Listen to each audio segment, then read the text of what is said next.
Topic सुरू करू.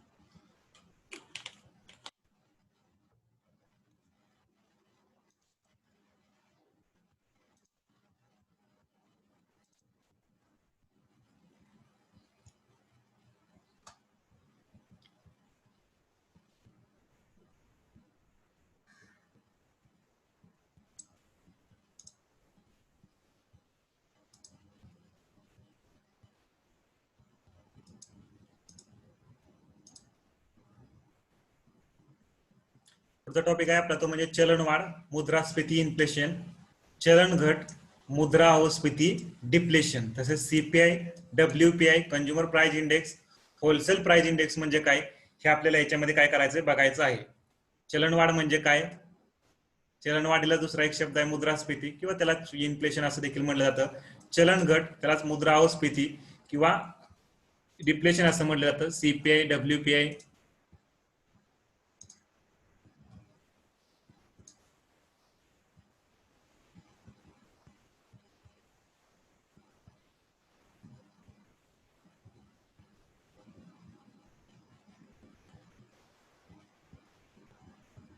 Okay ठीक आहे. ऋषिता म्हणते सर मला सगळं समजलं नाही. ओके ठीक आहे, नेट इश्यू आहे. ठीक आहे, मी लिंक शेअर करेल आहे लेक्चरची, काही प्रॉब्लेम नाही. बघा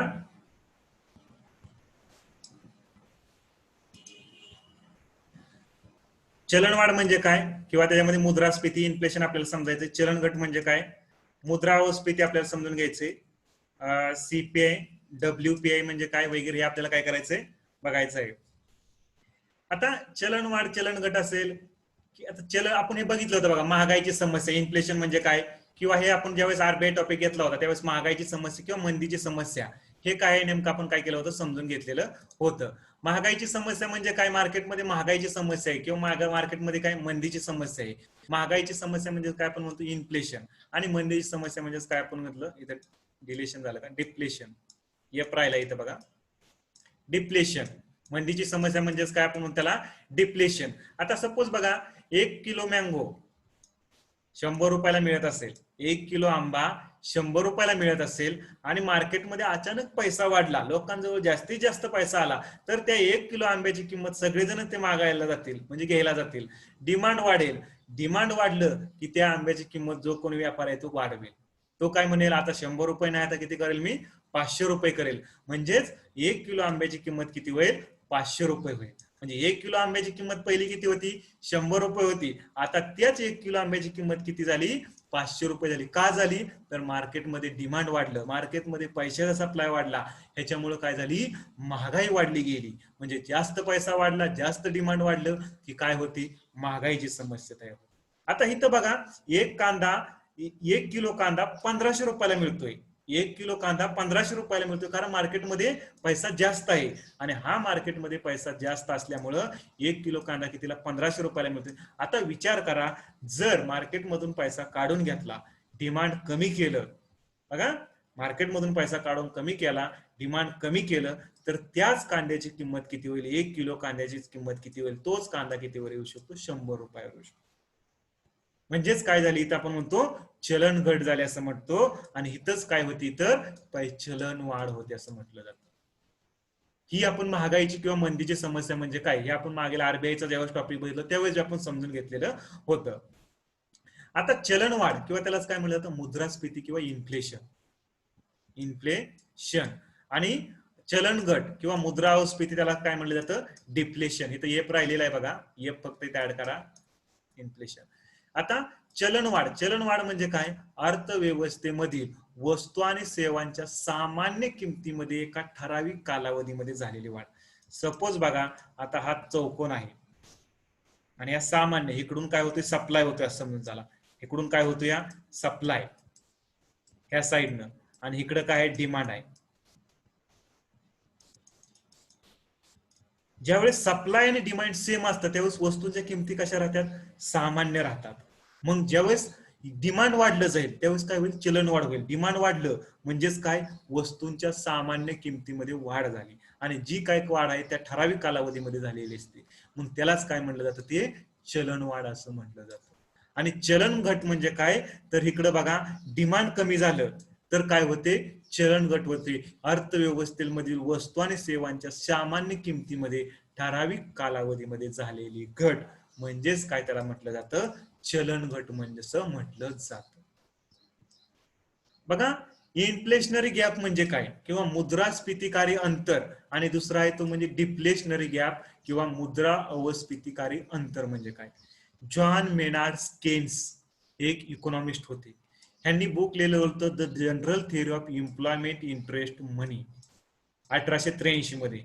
मग ह्यांनी ह्या बुक मध्ये सांगितलं होतं ज्या वेळेस इकॉनॉमीमध्ये संपूर्ण रोजगार असतो, कुणीही बेरोजगार नसतं, जेव्हा अर्थव्यवस्था संपूर्ण रोजगारामध्ये काय असते, कार्यरत असते, तेव्हा ऍग्रिगेट सप्लाय म्हणजेच मी आता सांगितलं, एका साईडला सप्लाय आणि एका साईडला काय, डिमांड. सप्लाय बरोबर डिमांड काय होतं, मॅच होतं, आणि त्यावेळी ज्या वस्तूच्या किमती असतात त्या कशा असतात, सामान्य किमती असतात, म्हणजे रेग्युलर दर. परंतु अचानक जर सामान्य किमतीमध्ये जर वाढ झाली तर त्याला काय म्हटलं जातं, चलनवाढ असं म्हटलं जातं. आणि अचानक जर सामान्य किमतीमध्ये घट झाली तर त्याला काय म्हटलं जातं, चलन घट असं म्हटलं. मग सामान्य किमतीमध्ये वाढ कधी होणार, डिमांड वाढलं. सपोज डिमांड आता इकडे एवढं वाढलं गेलं, बघा आणखी 4 लोक घ्यायला आली म्हणजे डिमांड काय झालं, इकडे वाढलं गेलं, आणि डिमांड वाढल्यामुळं काय झाला, इथं इन्फ्लेशनरी गॅप तयार झाला. एवढा एवढा गॅप काय झाला, तयार झाला, वाढला गेला. आलं का लक्षात, हा गॅप तयार झाला कशामुळं, डिमांड वाढल्यामुळं. ह्याला काय म्हणलं जातं, मुद्रास्फीतिकारी अंतर किंवा इन्फ्लेशनरी गॅप असं म्हणलं जातं. मग डिफ्लेशनरी गॅप कधी तयार होईल, ज्यावेळेस डिमांड कमी होईल. बघा, हाच बघा, एकीकडे सप्लाय आणि एकीकडे डिमांड, बरोबर, सामान्य किमती आहेत, परंतु अचानक डिमांड कमी झालं. डिमांड कमी झालं म्हणजे वस्तूंच्या किमती आपोआप कमी होतात, त्याला कुठं मागणी नसली तर, मागणी नसल्यामुळं मग हे जो गॅप तयार झालेला एवढा बघा, इथं इथं हा एवढा गॅप तयार झाला, ह्यालाच काय म्हणलं जातं, डिफ्लेशनरी गॅप किंवा मुद्रा अवस्फीतिकारी अंतर असं म्हटलं जातं.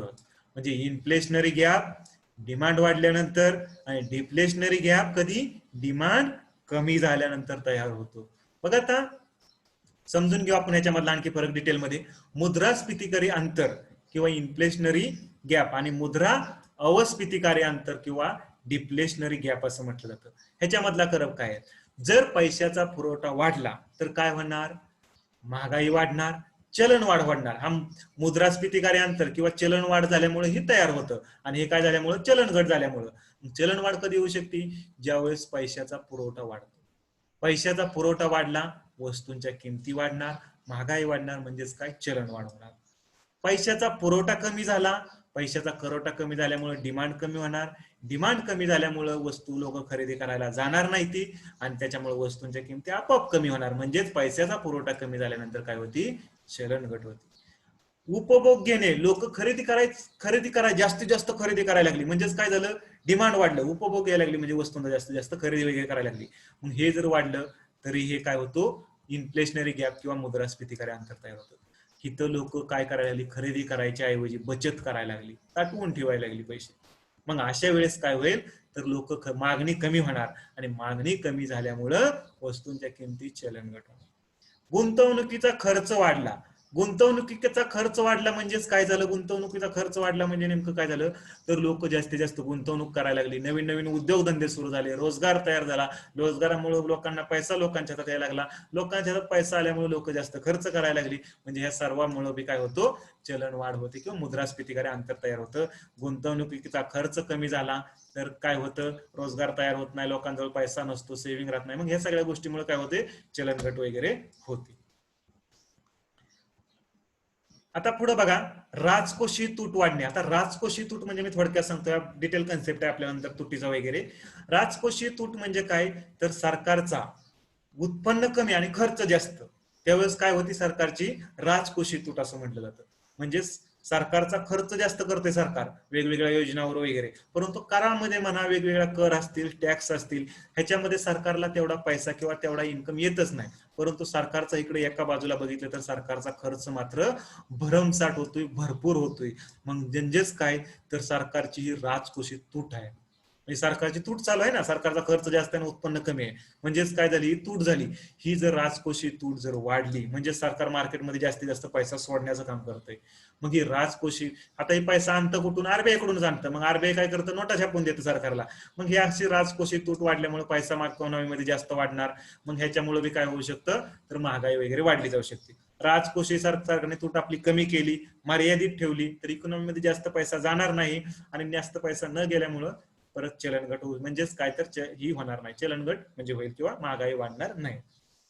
निव्वळ निर्यात वाढवणे, आता इथं जास्तीत जास्त निर्यात व्हायला लागली आणि इथं लोकल मार्केटमध्ये किंवा इथल्या म्हणजे लोकल विभागामध्ये किंवा लोकल बाजारामध्ये जो आहे तो काय झाला नाही, मालच उपलब्ध झाला नाही. जास्तीत जास्त जो एक्सपोर्ट होतोय तो बाहेरच्या देशातच होतोय आणि लोकल मार्केटमध्ये जर उपलब्ध झाला नाही तर काय होईल, कमतरता पडली, सप्लाय कमी झाला. सप्लाय कमी झाला म्हणजेच काय होणार, वस्तूंची महागाई वाढणार, चलनवाढ होणार. म्हणजे निव्वळ निर्यात जर वाढली तर काय होती, चलनवाढ होण्याची शक्यता जास्त असते. निर्यात कमी झाली तर काय होतं, तर लोकल मार्केटमध्ये त्या वस्तूंची अवेलेबिलिटी होती, लोकल मार्केटमध्ये त्या वस्तू मिळतात आणि मग त्याच्यामुळे त्या वस्तू जास्त असल्यामुळे त्याची किंमत बी कमी असते, म्हणजे चलनघट. जास्त वृद्धी, इकॉनॉमीमध्ये वृद्धी जास्त होत असेल बघा, इकॉनॉमीमध्ये जास्तीत जास्त वृद्धी होत असेल, इकॉनॉमीमध्ये जास्तीत जास्त वृद्धी म्हणजे काय, प्रगती वगैरे फास्ट मध्ये इकॉनॉमीमध्ये चाललेली आहे. मागणी सुद्धा काय होती, इकॉनॉमीमध्ये जास्त आहे, वृद्धी जास्त आहे. आणि इकॉनॉमीमध्ये काय आहे, मागणी बी, म्हणजे त्याच्यामुळे वृद्धी असल्यामुळे काय होती, वस्तूंची मागणी जास्त वाढते. आणि मागणी जास्त वाढल्यामुळे काय होतं, लोक जास्तीत जास्त खरेदी करतात. आणि लोकांनी जास्तीत जास्त खरेदी केल्यामुळे बघा, लोकांनी जास्तीत जास्त खरेदी केल्यामुळे काय होणार, वस्तूंच्या किमती वाढणार. वृद्धी आहे म्हणजेच काय, लोकांजवळ पैसा आहे वगैरे सगळ्या गोष्टी, आणि किमती वाढल्यामुळेच काय झालं, ते मुद्रास्फीतीकडे अंतर तयार झालं.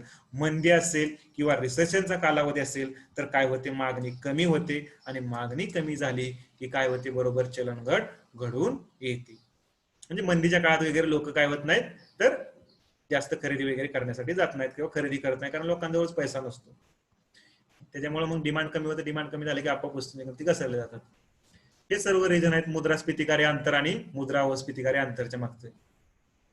पुढचा एक कन्सेप्ट आहे बघा, इन्फ्लेशनरी स्पायरल आणि डिफ्लेशनरी स्पायरल म्हणजे काय बघा. इन्फ्लेशनरी स्पायरल म्हणजे बघा, आता सपोज इन्फ्लेशनरी स्पायरल म्हणजे सपोज एक व्यक्ती आहे, या व्यक्तीने काय केलं, किंवा हा कांदा आहे, हा कांदा कितीला, कांद्याच्या किमती वाढल्यात आहे, म्हणजे चलन वाढ झाली भरपूर आहे कांद्यामध्ये. कांदा म्हणजे एक वस्तू आहे समजून चला, त्या वस्तूमध्ये काय झाली, जास्तीत जास्त चलन वाढ झाली. मग वस्तूमध्ये महागाई वाढल्यामुळे काय होतं, कामगार लोक काय म्हणतात, महागाई मार्केटमध्ये लय वाढली, आम्हाला काय करा, पगार वाढवून पाहिजे. कामगार लोक काय करतात, पगार वाढवून मागतात. मग पगार वाढवून कामगार लोकांनी मागितल्यामुळं या बिझनेसमॅनचा काय होतो, जो कोणी उद्योगपती आहे, ज्याची कोणाची कंपनी आहे, ह्याचा काय होतो, खर्च वाढला जातो कामगारांनी पगार वाढवल्यामुळे. मग हे काय करतो, खर्च वाढल्यामुळं वस्तूची किंमत सपोज 10 रुपये असेल तर तो काय करतो, 15 रुपये करेल. काय, तर पगार देईल वाढवून, पण तो काय करेल, किंमत 15 रुपये करेल. मग त्याच्यामुळे वस्तूच्या किमती वाढतात, वस्तूच्या किमतीमुळे वाढल्यामुळे कामगार पगार वाढवून मागतात, आणि कामगारांनी पगार वाढवून मागितल्यामुळं इथं बिझनेसमॅन जे कोणी उत्पादन करत असेल तो काय करतो, वस्तूच्या किमती वाढतो. आणि अशा प्रकारे हे जे स्पायरल तयार झालेलं आहे, ह्याला काय म्हटलं जातं, इन्फ्लेशनरी स्पायरल असं म्हटलं जातं. म्हणजे महागाईमुळे तयार झालेले काय, स्पायरल आहे. आता डिफ्लेशनरी स्पायरल म्हणजे काय बघा, डिफ्लेशनरी स्पायरल म्हणजे सपोज आता एक व्यक्ती आहे, तो काय झाला, एकदम कटोराच घेऊन बसलेला आहे, त्याच्याजवळ पैसाच नाही. मग अशा वेळेस काय होतं, आणि ह्या टीव्ही घ्यायला, फ्रीज घ्यायला कोणी येतही नाही. मग काय होतं, मार्केटमध्ये काय म्हणतो आपण, मंदी आहे. मग अशा वेळेस इथं कोणी खरेदी करायला येत नाही. खरेदी करायला येत नाही म्हणजे ह्याच्या किमती काय होतात, आपोआप घसरतात. ज्याने कोणी ही टीव्ही फ्रीज बनवलाय त्याच्या किमती काय होतात, आपोआप घसरतात. मग ह्याला मागणी नसल्यामुळे मग काय करतो, उद्योगपती वगैरे असतो, असे जे कामगार असतात त्यांना काय करतो, कामावरून काढून टाकतो. कामावरून काढू शकतो किंवा त्यांचा पगार कमी केला जातात, कट केला जातात. मग पगार कट केल्यामुळे त्याच्याजवळ पैसा नसतो, पैसा नसल्यामुळे तो बेरोजगार होतो, आणि बेरोजगार झाल्यामुळे परत असा कटोरा घेऊन बसतो, कटोरा घेऊन बसल्यामुळे परत वस्तू खरेदी करायला, वस्तू कोणी खरेदी करत नाही, वस्तू कोणी खरेदी न केल्यामुळे काय होतं परत, म्हणजे हे एक स्पायरल तयार होतं. ह्याला कामावरून काढून, म्हणजे हे बी काय झालं, हे मंदीमुळे तयार झालेलं काय असतं, हे डिफ्लेशनरी स्पायरल. मग ह्याच्यातून बाहेर पडणं बी खूप अवघड असतं, सहजासहजी ह्याच्यातून बाहेर पडता येत नाही. म्हणजे हे दोन प्रकारचे स्पायरल तयार होतात इकॉनॉमीमध्ये, एक इन्फ्लेशनरी स्पायरल आणि डिफ्लेशनरी स्पायरल. आणि ह्याच्यामधनं बाहेर इकॉनॉमीमध्ये पडताना खूप जरा थोडंसं कठीण असतं. मग फिलिप्स कर काय सांगतोय बघा. फिलिप्स कर सांगतोय, फिलिप्सचे कुठले होते, न्यूझीलंडचे फिलिप्स कर, विल्यम्स फिलिप्स म्हणून एक इकॉनॉमिस्ट होते. आपण बघितलेलं होतं, महागाई वाढली तर बेरोजगारी काय होते, कमी होते. महागाई वाढली तर तो काय सांगतोय, बेरोजगारी कमी होते. आणि महागाई कमी झाली म्हणजेच काय, मंदीची समस्या तयार झाली तर काय होते, बेरोजगारी वाढते. फिलिप्स करचं असं म्हणणं आहे. म्हणजेच बघा, हे जो आहे वरचा वाय ऍक्सिस आहे हा काय, महागाईचा आहे. आणि हा जो एक्स ऍक्सिस आहे हा बेरोजगारीचा आहे. आणि हा फिलिपचा कर आहे बघा, हा जो दिसतोय तो लाल, हा काय फिलिपचा कर आहे. आता महागाई एकदम जास्त आहे बघा इथं, त्यावेळेस बेरोजगारी काहीच नाही. इथं झिरो समजून चाला, 1 2 3 4 5 असं. इकडे बी कसं 1 2 3 4 5 असं समजून चाला. ज्यावेळेस महागाई एकदम टोकाला आहे त्यावेळेस बेरोजगारी काहीच नाही. आणि ज्यावेळेस महागाई कमी कमी कमी कमी कमी कमी होत चाललेली आहे बघा, कमी कमी कमी म्हणजे महागाई आपलं सॉरी हा महागाई कमी कमी होत चाललेली, म्हणजे इथं येणार, इथं परत कमी झाली, परत त्यापेक्षा कमी झाली. मग जशी जशी महागाई कमी होती तशी तशी बेरोजगारी काय होती बघा, वाढते. तशी तशी बेरोजगारी मग इथं खालच्या साईडला एक्स ऍक्सिसवर काय होती, वाढली जाते. म्हणजे आणि महागाई वाढली की बेरोजगारी, महागाई कमी झाली की बेरोजगारी काय होते, आपलं महागाई वाढली की काय होते, बेरोजगारी कमी होते. म्हणजेच काय, जशी जशी महागाई वाढेल असं इकडे इकडे जाईल, महागाई वाढेल तशी तशी बेरोजगारी इकडे इकडे म्हणजेच काय होईल, कमी होईल. आणि जशी जशी महागाई कमी होईल तशी तशी बेरोजगारी काय होते, वाढत जाते. असं फिलिप्स करने सांगितलेलं आहे. म्हणून स्थिर आणि मध्यम महागाई, लय बी महागाई काही इकॉनॉमीसाठी कामाची नसती, फक्त कशी स्थिर आणि मध्यम महागाई ही कशी असते, अर्थव्यवस्थेसाठी चांगली असते. त्यामुळे आरबीआय महागाई आहे ती 2 ते 6% दरम्यान ठेवायला सांग. कशानुसार, कंझ्युमर प्राइस इंडेक्स सीपीआय नुसार. हे काय आहे आपल्याला पुढे येईल, त्या दरम्यान काय करते, ठेवते सर्व भारतभर. आणि हे कुणाच्या सहाय्याने, ही 6 सदस्यीय मौद्रिक धोरण समितीच्या सहाय्याने. आपण आरबीआय मध्ये पाहिलेलं होतं, रिझर्व्ह बँक ऑफ इंडियाचं ज्यावेळेस मौद्रिक धोरण बघितलं त्यावेळेस 6 सदस्यीय मौद्रिक धोरण समिती वगैरे असते, आपण बघितलेलं होतं. आणि या समितीच्या ह्याच्यानुसार काय केलं जातं, ही महागाई 2 ते 6% दरम्यान ठेवावी लागते. आता पुढे वेगवेगळे चलनवाढीचे प्रकार वगैरे आहेत, पण आपला हा टॉपिक काय आता होणार नाही, तुमच्या व्हिडिओ कव्हर जाईल काय असेल पुढचं घेतलं तर. ठीक आहे, इथपर्यंत सफिशियंट आहे. कोणाचं काय डाऊट असतील तर विचारा. अर्थशास्त्र आपण विषय काय केला होता, टीचिंगला सुरू केला होता तेव्हापासून आपण काय काय बघितलेलं आहे, राज्यसेवा परीक्षा आणि अर्थशास्त्र याचा अभ्यास कसा करायचा राज्यसेवेसाठी, संयुक्त परीक्षा आणि अर्थशास्त्र हे बी आपण काय केलं होतं, पाहिलेलं होतं.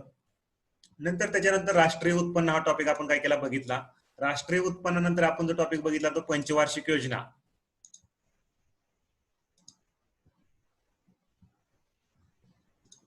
पंचवार्षिक योजना हा आपण काय केला, टॉपिक बघितला. पंचवार्षिक योजनेमध्ये आपण पंचवार्षिक योजना वेगवेगळ्या, पहिली पंचवार्षिक योजना असेल, दुसरी पंचवार्षिक योजना, तिसरी पंचवार्षिक योजना, हे बी आपण पाहिलेलं आहे.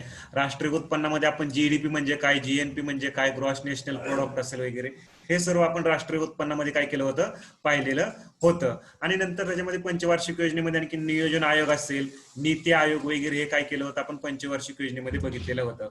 नंतर पंचवार्षिक योजना झाल्यानंतर, पंचवार्षिक योजना झाल्यानंतर आपण टॉपिक सुरू केला होता तो म्हणजे दारिद्र्य. दारिद्र्य हा टॉपिक सुरू केला होता. त्याच्यामध्ये दारिद्र्य आणि दारिद्र्याचे निर्मूलन किंवा पोवर्टी आपण म्हणतोय. पोवर्टी म्हणजे काय, दारिद्र्य म्हणजे काय, दारिद्र्याच्या संदर्भात वेगवेगळ्या समित्या वगैरे बनवण्यात आल्या. या समित्या बनवण्यात आल्या वेगवेगळ्या, ह्या दारिद्र्याचा म्हणजे अर्थ काय वगैरे आपण सगळं बघितलेलं होतं. त्याच्या संदर्भात काही योजना असतील, दारिद्र्य निर्मूलनासाठी सरकारने कशा कशा प्रकारे प्रयत्न केले हे बी आपण पाहिलं होतं. नंतरचा टॉपिक आपण घेतला होता रोजगार आणि बेरोजगारी. रोजगार आणि बेरोजगार याच्यामध्ये, रोजगार म्हणजे काय, बेरोजगारी म्हणजे काय, बेरोजगारीचे वेगवेगळे प्रकार असतील हे आपण बघितलेलं होतं. त्याच्यामध्येच आपण कौशल्य विकास हा देखील, किंवा या कौशल्य विकासाच्या संदर्भात, स्किल डेव्हलपमेंटच्या संदर्भात ज्या योजना आहेत ह्या बी आपण काय केल्या, ह्याच्यामध्ये पूर्ण केल्या. नंतर 7वा जो टॉपिक आपण बघितला होता, 7वा टॉपिक जो आपण बघितला त्याच्यामध्ये 7वा जो होता तो होता शाश्वत विकास किंवा सस्टेनेबल डेव्हलपमेंट. मग सस्टेनेबल डेव्हलपमेंट गोल असतील जे म्हणजेच काय, शाश्वत विकासाची ध्येय, परत मिलेनियम डेव्हलपमेंट गोल वगैरे हे आपण ह्याच्यामध्ये कंप्लीट केलं.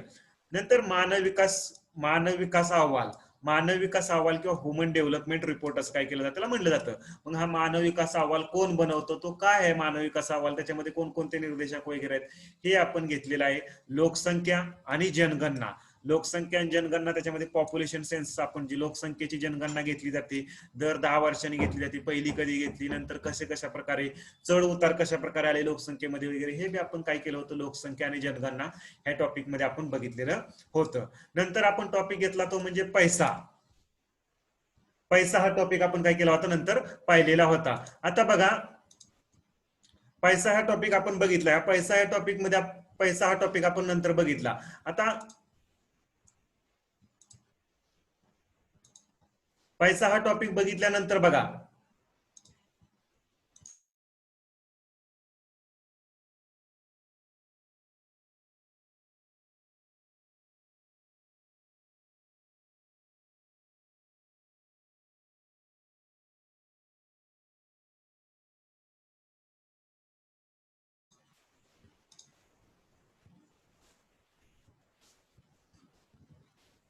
पैसा हा टॉपिक आपण नंतर काय केला, घेतला. पैसा हा टॉपिक बघितल्यानंतर, पैसा हा टॉपिक बघितल्यानंतर reserve bank of India, RBI हा टॉपिक काय केला आपण बघितला. आरबीआय नंतर आरबीआयचे मौद्रिक धोरण, मॉनिटरी पॉलिसी हा टॉपिक काय केला आपण बघितला.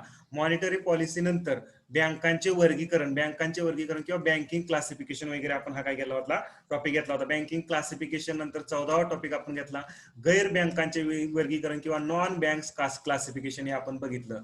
आणि 15 नंबरचा जो टॉपिक होता, बँकांचे व्याजदर, एनपीए ची समस्या म्हणजे काय, बेसल निकष म्हणजे काय, हे आपण कालच्या लेक्चरला बघितलेलं होतं. आणि आज जो आपल्याला सुरू करायचा किंवा काल आपण तो सुरूही केला होता, थोड्याफार प्रमाणात बघितलं बी होतं, चलनवाढ, चलन गट, डब्ल्यूपीआय, सीपीआय म्हणजे काय हे आपल्याला समजून घ्यायचे आहे.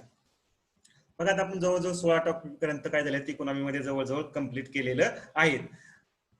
चलनवाढ हा टॉपिक आपण काल सुरू केलेला होता. चलनवाढ किंवा मुद्रास्फीती, इन्फ्लेशन असं म्हटलं जातं त्याला. आता चलनवाढ म्हणजेच काय, तर मार्केटमध्ये पैसा लोकांजवळ जास्त आला, पैसा जास्त आल्यामुळे मार्केटमध्ये काय होती, मागणी वाढते. आणि मार्केटमध्ये इकॉनॉमीमध्ये जर मागणी वाढली तर काय होतं, चलनवाढ झाली असं म्हणतो आपण. इकॉनॉमीमध्ये मागणी वाढली तर आपण काय म्हणतो, इकॉनॉमीमध्ये चलनवाढ झाला असं म्हणतो. आणि जर डिमांड कमी झालं, मागणी कमी झाली, तर आपण काय म्हणतो, चलन घट किंवा काय म्हटलं जातं, मुद्रास्फीती किंवा डिप्लेशन असं म्हटलं जातं. त्याच्या संदर्भात सीपीआय, कंझ्युमर प्राइस इंडेक्स आपल्याला इथं बघायचं आहे. होलसेल प्राइस इंडेक्स, डब्ल्यूपीआय म्हणजे काय, हे बी आपल्याला काय करायचंय, समजून घ्यायचं आहे. आता बघा, चलनवाढ, चलनवाढ हा टॉपिक आपण सुरू केला होता. मुद्रास्फीती म्हणजे काय किंवा इन्फ्लेशन म्हणजे काय हे बघत असताना आपण चलनवाढ आणि चलनघट हे आपण समजून घेतलं होतं. त्याच्यामध्ये आपल्याला काय बघितलं होतं आपण, चलनवाढीमध्ये महागाईची आणि मंदीची समस्या म्हणजे काय हे आपण बघितलेलं होतं. म्हणजे महागाईची समस्या कधी येते, मार्केटमध्ये पैसा जास्त आला लोकांजवळ, मग डिमांड वाढतं, डिमांड वाढलं की काय होतं, वस्तूंच्या किमती आपोआप काय झाल्या होत्या, वाढल्या जातात. मंदीची समस्या कधी येते, तर मार्केटमध्ये लोकांजवळ पैसा नसतो आणि अशा वेळेस काय होतं, डिमांड कमी होतं आणि डिमांड कमी झाल्यामुळे लोक खरेदी करायला जात नाही आणि मग काय होतं, वस्तूंच्या किमती तर कमी होत्यात आणि त्याच्यामुळे काय होतं, मंदीची समस्या निर्माण होती. त्याच्यानंतर आपण मुद्रास्फीती कार्य अंतर म्हणजे काय हे बी आपण काल बघितलं होतं. मुद्रा अवस्फीती कार्य अंतर म्हणजे काय हे बी आपण पाहिलेलं होतं. इन्फ्लेशनरी स्पायरल आणि डिप्लेशनरी स्पायरल म्हणजे काय हे बी आपण कालच्या लेक्चरमध्ये काय केलं होतं, पाहिलेलं होतं. म्हणजे हा पहिला पॉईंट जो आहे आपण हा मागील लेक्चरमध्ये आपण काय केला होता, कंप्लीट केलेला होता. आता आपल्याला जायचंय ते म्हणजे काय, तिथं चलन झालंय, चलनवाढीचे प्रकार कारणानुसार, वेगानुसार असतात. परत आपल्याला ह्याच्यामध्ये आणखी काय पाहायचं आहे, चलनवाढ आणि चलनघटीचे परिणाम. बाबा चलनवाढ होती किंवा चलनघट होती, याचा परिणाम काय आहेत किंवा त्याच्यावर उपाय काय म्हणजे करायला पाहिजे हे बी आपल्याला बघायचं आहे. आणि चलनवाढ मोजण्याचे वेगवेगळे निर्देशांक जे आहेत ते बी आपल्याला या लेक्चरमध्ये आपल्याला समजून घ्यायचं आहे. बघा, महागाईची आणि मंदीची समस्या मी सांगितलं होतं काल, कशा प्रकारे चलनवाढ, मुद्रास्फीती त्यालाच म्हणलं जातं, ते म्हणजे काय हे बी आपण बघितलं होतं. इन्फ्लेशनरी गॅप, मुद्रास्फीती कार्य अंतर आणि डिप्लेशनरी गॅप हे बी पाहिलेलं आहे. Inflationary spiral, deflationary spiral, Phillip curve देखील बघितलेला आहे. म्हणजे हा पॉईंट आपला कंप्लीट झाला होता. आपल्याला जायचंय दुसरा पॉईंट कडे, कोणतं, चलनवाढीचे प्रकार. चलनवाढ म्हणजे काय, आताच मी सांगितलं, परत डबल एकदा सांगतो. मार्केटमध्ये काय होतं, डिमांड वाढतं आणि डिमांड वाढलं, पैसा वाढला की काय होते, चलनवाढ होते. त्याच्यानुसार आपल्याला वेगवेगळे प्रकार पाहायचे आहेत. कारणानुसार जर बघितलं चलनवाढीचे प्रकार, तर पहिला प्रकार आहे मागणी ताणजन्य चलनवाढ. मागणी ताणजन्य चलनवाढ. आता जो हा पहिला प्रकार आहे मागणी ताणजन्य चलनवाढ म्हणजे काय, तर डिमांड पूल इन्फ्लेशन. इकॉनॉमीमध्ये डिमांड वाढलं आणि डिमांड वाढल्यामुळे जी चलनवाढ झालेली आहे, म्हणजे सपोज एका साईडला सप्लाय आहे बघा, हा सप्लाय, आणि इकडे काय आहे, डिमांड आहे. सेम आहे, सप्लाय जेवढा आहे तेवढंच डिमांड आहे. म्हणजे ह्या वेळेस किमती कशा असतात, साधारण सामान्य किमती असतात. परंतु अचानक डिमांड वाढलं, परंतु काय झालं, अचानक डिमांड वाढलं, आणि अचानक डिमांड वाढल्यामुळे काय होतात, वस्तूंच्या ज्या किमती असतील ह्या काय होत जातात, ढासळल्या जातात, किंवा काय म्हटलं जातं, कमी होतात वस्तूंच्या किमती. डिमांड वाढल्यामुळे किमती ढासळल्या जात नाही, तर काय होतात, वाढल्या जातात. ढासळल्या जात नाही, डिमांड कमी झाल्यावर ढासळल्या जातात. म्हणजे अचानक जर डिमांड वाढलं म्हणजे काय, इथं घेणारे आणखी जास्तीत जास्त आले गेले बघा. अचानक जर डिमांड वाढलं, घेणारे लोक जास्तीत जास्त आले गेले, आणि मग सप्लाय तर कमी तेवढाच आहे, सप्लाय काय आहे तेवढाच आहे, आणि डिमांड वाढलं गेले. मग अशा डिमांड वाढल्यामुळे जी चलनवाढ होते, मग डिमांड वाढलं, सपोज एक व्यक्ती, तर डिमांड वाढल्यामुळे काय होतं, लोकांची मागणी जास्त वाढली, तर त्या वस्तूंच्या किमती सुद्धा काय होत्यात, वाढल्या जात्यात. मग ही जी आहे ती मागणी ताणजन्य चलनवाढ, म्हणजेच काय, डिमांड पूल इन्फ्लेशन. म्हणजेच डिमांड वाढल्यामुळे जी त्या प्रकारची चलनवाढ होती, हिला कसली चलनवाढ म्हटलं जातं, मागणी ताणजन्य चलनवाढ, किंवा काय म्हटलं जातं, डिमांड पूल इन्फ्लेशन असं म्हटलं जातं. दुसरा प्रकार आहे चलनवाढीचा, तो म्हणजे मॉनिटरी इन्फ्लेशन. मॉनिटरी इन्फ्लेशन कधी होतं, आरबीआयने जास्त नोटा छापल्यास हे मॉनिटरी इन्फ्लेशन होतं. म्हणजेच एक प्रकारे बघा, आरबीआयने काय केलं, जास्तीत जास्त नोटा छापल्या. आता रिझर्व्ह बँक ऑफ इंडियाने मार्केटमध्ये नोटा आहेत, आणि आरबीआयने काय केल्या, नोटा इकॉनॉमीमध्ये जास्तीत जास्त सोडल्या छापून. तर काय होईल, लोकांजवळ जास्तीत जास्त पैसा येईल, आणि लोकांजवळ जास्तीत जास्त पैसा आल्यामुळे लोक खरेदी करायला पळतील, आणि लोक खरेदी करायला पळाल्यामुळे काय होतील, मागणी वाढेल, आणि मागणी वाढल्यामुळे काय होतील, वस्तूंच्या किमती आपोआप वाढल्या जातील. म्हणजे अशा प्रकारचा आरबीआयने जास्तीत जास्त नोटा छापल्या, तर त्यावेळेस ज्या प्रकारची महागाई तयार होती ती म्हणजे कोणती, मॉनिटरी इन्फ्लेशन असं त्याला म्हटलं जातं. तिसरा प्रकार आहे तो म्हणजे खर्च दाब निर्मित चलनवाढ. तिसरा प्रकार आहे खर्च दाब निर्मित चलनवाढ. खर्च दाब निर्मित चलनवाढ म्हणजे, किंवा त्याला काय म्हटलं जातं, कॉस्ट पुश इन्फ्लेशन. म्हणजेच इनपुट खर्च वाढल्यामुळं, आता सपोज ही गाडी टॅक्सी आहे बरोबर, हा टॅक्सी ड्रायव्हर काय करतोय, एका ठिकाणावरून दुसऱ्या ठिकाणी व्यक्तींना काय करतोय, सोडवण्याचं काम करतोय, आणि त्यावेळेस तो भाडं घेत होता 10 रुपये. परंतु अचानक पेट्रोलचं दर वाढलं, डिझेलचं दर वाढलं, सपोज 10 रुपये डिझेल, 100 रुपये डिझेल असेल किंवा पेट्रोल असेल, तर ते 120 दर झाला त्याचा. तर हा टॅक्सी ड्रायव्हर देखील काय करेल, त्याचं भाडं वाढवल, 10चं 12 करेल, 15 करेल, म्हणजे ठराविक भाडं वाढवल. ह्याच्यामुळे त्याचा कशामुळे वाढवल त्यांनी, तर हा इनपुट खर्च जो आहे त्याचा काय झाला, वाढला गेला. हा इनपुट जो खर्च आहे तो वाढल्यामुळं, असंच वस्तूंच्या बाबतीत एखादी वस्तू तयार होत असेल आणि त्याला ज्या काही इनपुट गोष्टी लागत असतील, त्या जर इनपुट तो जर खर्च वाढला, तर त्या प्रकारच्या त्या ज्यामुळे जी महागाई निर्माण होते किंवा जी चलनवाढ होते तिला काय म्हटलं जातं, खर्च दाब निर्मित चलनवाढ, किंवा काय, कॉस्ट पुश इन्फ्लेशन असं म्हटलं जातं.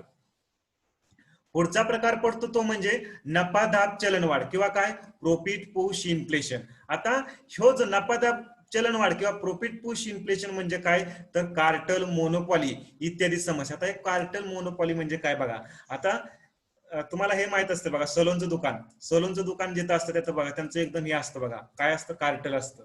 म्हणजेच काय, कुठल्या दुकानात जावा तुम्ही, त्यांचा दर किती असतो, ठराविक असतो. सपोज एका ठिकाणी 50 रुपये असेल, तर सगळीकडे दर काय असतो, सगळ्या दुकानात 50 रुपये असतो. म्हणजे हे त्यांचं काय असतं, एक प्रकारे कार्टल असतं. किंवा एखाद्या मंडी, भाजी मार्केटमध्ये सुद्धा बघा, ज्या एपीएमसी वगैरे आहेत, आता इथं पुण्यामध्ये हडपसरला आहे, मग ह्या एपीएमसी वगैरे जे मार्केट असतात तिथे बघा, कोणत्या व्यापाऱ्याकडे गेला तर तो कांदा कांदा जर खरेदी करायचा असेल तर ठीक आहे, त्यांनी प्रत्येक व्यापाऱ्याने एकच दर लावलेला असतो. का, तर त्यांचं कार्टेल असतं, कुणीही वेगळा दर लावू शकत नाही, म्हणजे लावत नाही. म्हणजे हे काय करतात, नफा मिळवण्याच्या उद्देशाने सगळेजणच काय करतात, हाय दर लावतात, जास्त दर लावतात, आणि तो कुणीही कमी करत नाही. म्हणजे सगळ्यांचा सेम दर, कुठेही जावा तोच दर असणार आहे. म्हणजे अशा प्रकारचं जे असतं त्याला काय म्हणलं जातं, कार्टल असतं, किंवा एक प्रकारची मोनोपॉली. म्हणजे ही अशा प्रकारची जी चलनवाढ, सपोज या सगळ्यांनीच मिळून परत ठरवलं, आता 50 रुपये दर आहे, म्हणजेच काय, ठराविक दर आहे तो वाढवायचा, तर तो कुणाकडे गेला तर तो तेवढाच दर राहणार आहे. म्हणजे इथं कॉम्पिटिशन तयार होत नाही. म्हणजे अशा प्रकारची जी चलनवाढ तयार होते तिला काय म्हटलं जातं, नफा दाब चलनवाढ असं म्हटलं जातं, किंवा प्रॉफिट पुश इन्फ्लेशन असं म्हटलं जातं ह्या प्रकारच्या चलनवाढीला. बघा, पुढचा जो आहे तो म्हणजे मुद्रा अवपात किंवा स्टॅगफ्लेशन म्हणजे काय. आता मुद्रा अवपात किंवा स्टॅगफ्लेशन म्हणजे बघा, सलग जास्त चलनवाढ होती. बघा, इकॉनॉमीमध्ये जास्तीत जास्त चलनवाढ आहे सलग, परत जास्त बेरोजगारी बी आहे.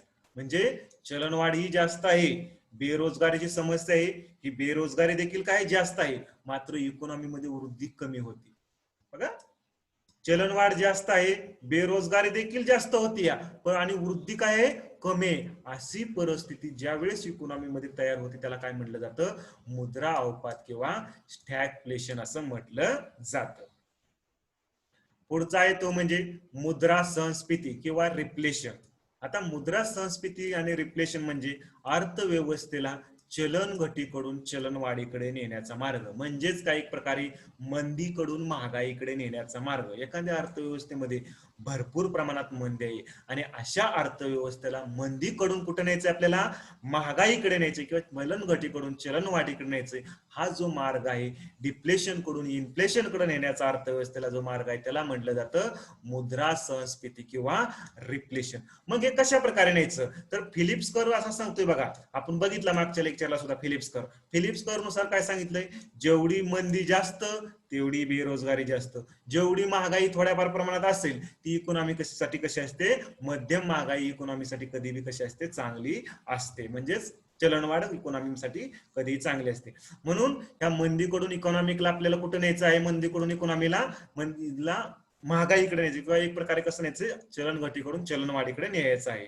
परत सरकार काय करतं, फिजल स्टिम्युलस देतं. आता फिजल स्टिम्युलस म्हणजे काय, तर थोडस करामध्ये सवलत देईल, कारण करामध्ये सवलत दिल्यामुळे वस्तूंच्या किमती आपोआप कमी होतील. परत सरकारी खरेदी आहे, सरकार काय म्हणाल, ठीक आहे लोक खरेदी करत नाही तर आम्ही खरेदी करतो, मग त्याच्यामुळे सरकारची खरेदी वाढल्यामुळे काय होईल, वस्तूंच्या किमतीमध्ये डिमांड वाढले, एक प्रकारे वस्तूंच्या किमती हळूहळू काय होतील, वाढल्या जातील. म्हणजे चलन घटीकडून चलनवाढीकडे नेण्याचा जो मार्ग आहे त्याला काय म्हटलं जातं, मुद्रा संस्फिती किंवा रिफ्लेशन. आता तुम्ही म्हणताल वस्तूंच्या किमती झाल्या म्हणजे आपल्यासाठी ग्राहकासाठी चांगलंच आहे, परंतु ज्याने कोणी तयार केलेला आहे त्याला तो खर्च तरी निघला पाहिजे ना, त्याच्यामुळे सामान्य किमती वस्तूंचे राहणं हे काय असतं, गरजेचं असतं. पुढचं आहे हेडलाईन इन्फ्लेशन. हेडलाईन इन्फ्लेशन हे अर्थव्यवस्थेतली एकूण महागाई मोजतं, म्हणजे सगळ्या वस्तूंचा विचार करून ही हेडलाईन इन्फ्लेशन काढलं जातं. म्हणजे जवळजवळ म्हणजे हे सीपीआय आणि डब्ल्यूपीआयच्या साह्याने मोजले जातं. हे सीपीआय डब्ल्यूपीआय आपण पुढे बघणार आहोत, त्याच्यामध्ये तुम्हाला समजेल की हे हेडलाईन इन्फ्लेशन कशा प्रकारे मोजलं जातं. संपूर्ण महागाई मोजतं अर्थव्यवस्थेतली. आणि दुसरा आहे तो म्हणजे कोर इन्फ्लेशन. कोर इन्फ्लेशन म्हणजे काय, हेडलाईन इन्फ्लेशन मधून अन्न आणि ऊर्जा म्हणजे फूड आणि एनर्जी यातली महागाई काय करायची, वजा करायची. आणि अन्न आणि ऊर्जेमधली महागाई वजा केली तर आपल्याला काय मिळतं, हेडलाईन कोर इन्फ्लेशन मिळतं. कशामधून, हेडलाईन इन्फ्लेशन मधून. हे झाले सगळे आपण बघितलेले आता कारणानुसार प्रकार झाले महागाईचे. नंतर पडतात पुढचे प्रकार ते म्हणजे वेगानुसार. चलनवाढीचे काही प्रकार पडतात ते कशानुसार, वेगानुसार. वेगानुसार जे प्रकार पडतात त्याच्यामध्ये पहिला प्रकार आहे रांगणारी चलनवाढ किंवा काय, क्रिपिंग इन्फ्लेशन. आणि दुसरा प्रकार आहे चालणारी चलनवाढ, वॉकिंग किंवा ट्रॉटिंग इन्फ्लेशन. बघा आता पहिला एक प्रकार घेऊ आपण.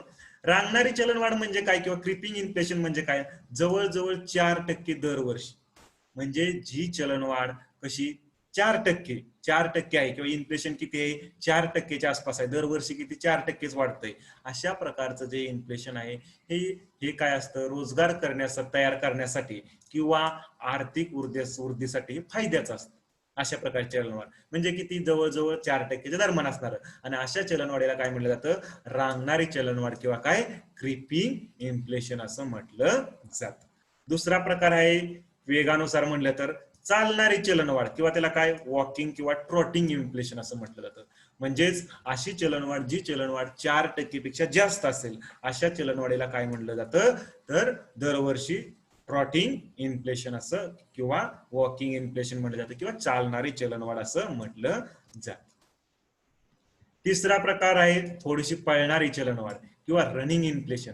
पळणारी म्हणजे काय, डबल डिजिट मध्ये 10, 15, 16, 12, 13 अशी जर चलनवाढ झाली तर काय म्हणायचं, टक्के मध्ये चलनवाढ व्हायला लागली तर तिला म्हणायचं पळणारी चलनवाढ किंवा काय, रनिंग इन्फ्लेशन असं म्हटलं जातं. डबल डिजिट मध्ये सुरू होती. पुढे आहे चौथा प्रकार बेसुमार चलनवाढ किंवा त्याला काय म्हणलं जातं, हायपर इन्फ्लेशन किंवा गॅलोपिंग.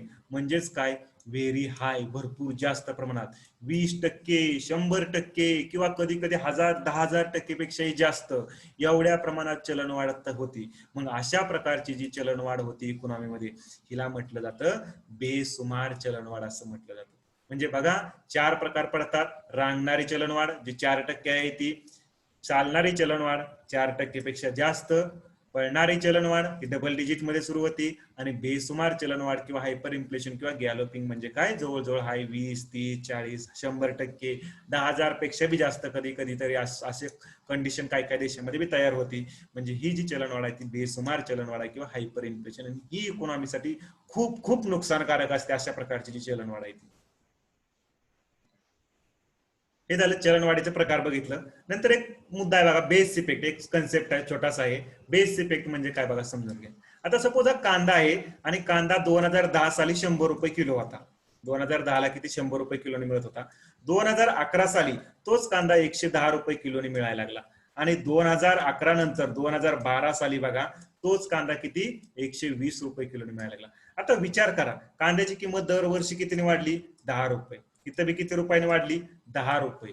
10 रुपयाने काय झाली, कांद्याची दरवर्षी समान किंमत वाढली. आणखी पुढच्या वर्षी बाबा 130 ने मिळत असेल म्हणजे कितीने वाढली, 10 रुपयाने वाढली. परंतु पर्सेंटेज मध्ये काढलं बघा, परंतु पर्सेंटेज मध्ये काढलं, पर्सेंटेज मध्ये म्हणजे कसं, तर पर्सेंटेज मध्ये कसं, आदल्या वर्षीच्या किमतीसंग कन्सिडर करून. ज्यावेळेस पर्सेंटेज मध्ये म्हणजे आदल्या वर्षीची किंमत किती, आता बघा 2010 ला 100, 2011 ला किती झाली, 110 रुपये कांद्याची किंमत. म्हणजेच आदल्या वर्षाच्या किमतीसंग कम्पेअर करून जर काढलं तर इथं किती टक्क्यांनी वाढली, 10% कांद्याची किंमत वाढली. आता इथं 2011च्या तुलनेत 12ला जर विचार केला तर किती टक्क्यांनी वाढली, 9.09% ही झाली, म्हणजे कांद्याची किंमत वाढली. परंतु ऍक्च्युअली किती वाढली होती, 10 रुपयांनी. परंतु पर्सेंटेज मध्ये काढलं तर किती टक्क्याने झाली, 9.09% काय झाली, कांद्याची किंमत वाढली. तसंच पुढे गेलं तर काय होईल, थोडी कमी होईल. म्हणजे पर्सेंटेज मध्ये बघितलं तर कांद्याची किंमत काय होती, 10%, 9%, 8% अशीच वाढत चालली आहे. परंतु असं जर बघितलं किमतीनुसार तर प्रत्येक ठिकाणी समान वाढत चालली, 10, 10, 10, 10, 10, 10. म्हणजे हा जो परिणाम आहे एक प्रकारे, त्याला काय म्हटलं जातं, बेस इफेक्ट असं म्हटलं जातं. काय म्हटलं जातं, बेस इफेक्ट. कारण आधीच्या वर्षाची किंमत कन्सिडर करून काय केली जाते, कांद्याची किंमत कन्सिडर म्हणजे पर्सेंटेज मध्ये काढली जाते. म्हणजे असं बघायला गेलं तर काय, समान किमती दिसते ते. आणि पुन्हा जर आपण पर्सेंटेज मध्ये बघितलं तर काय होतंय, कमी कमी कमी होत चाललेलं दिसतंय. म्हणजेच एक प्रकारे कसं, हा जो इफेक्ट आहे त्याला बेस इफेक्ट असं म्हटलं जातं. ठीक आहे, पण जस्ट स्वतःचा हा कन्सेप्ट होता.